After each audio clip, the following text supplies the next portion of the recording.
Hey, this is Matt from InvestiQuant. Today is Wednesday, October 21st, 2020. And yesterday the market saw some volatility, but with the volatility that it saw, it still finished as an inside day. So we had a wide range day the day before yesterday where we had a big sell-off.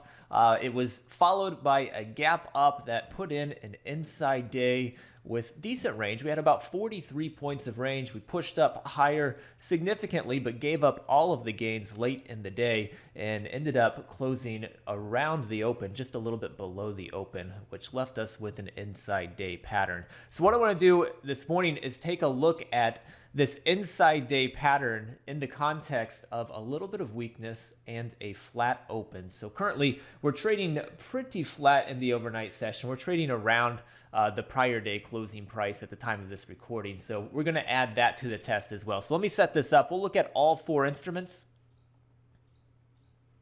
The setup's going to be getting long at the open, which is 9:30 a.m. Eastern Time, exiting at the close, which is 4:15 p.m. Eastern Time.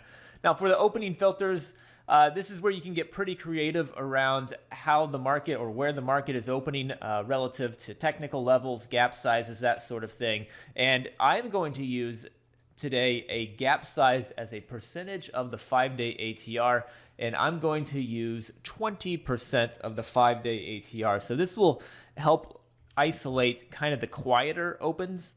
And today, 20% of the 5-day ATR, specifically in the S&P, is about 11 points. So this would be looking 11 points in either direction. It's not set to a gap up or gap down. I really don't know which way we'll be opening right now at this time. So we'll leave it as just these smaller size gaps in either direction.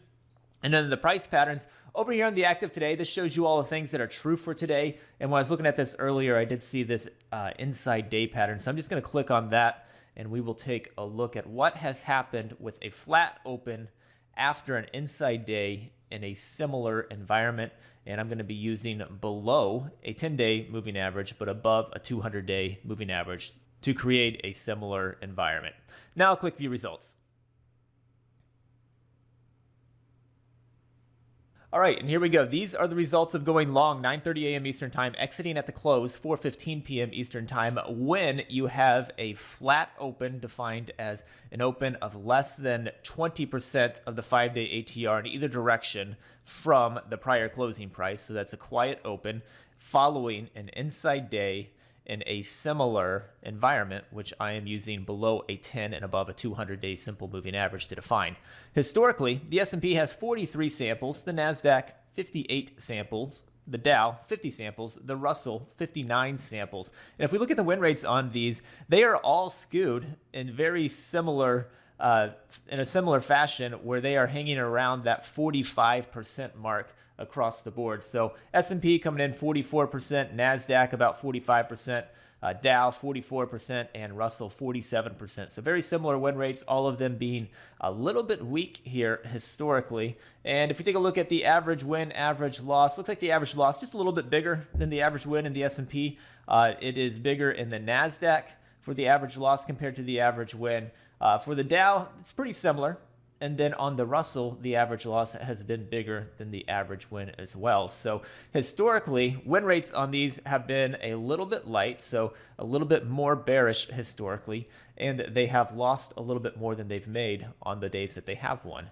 So a slight bearish lean historically on this pattern. So again, this is based upon opening within 20% of the 5-day ATR from the prior day closing price. And again, for the S&P, that's about 11 points plus or minus from the prior day close. And don't know if we'll open within that range or not, but that's what this study is based upon. So hopefully you found that helpful. Good luck today, and we will see you next time.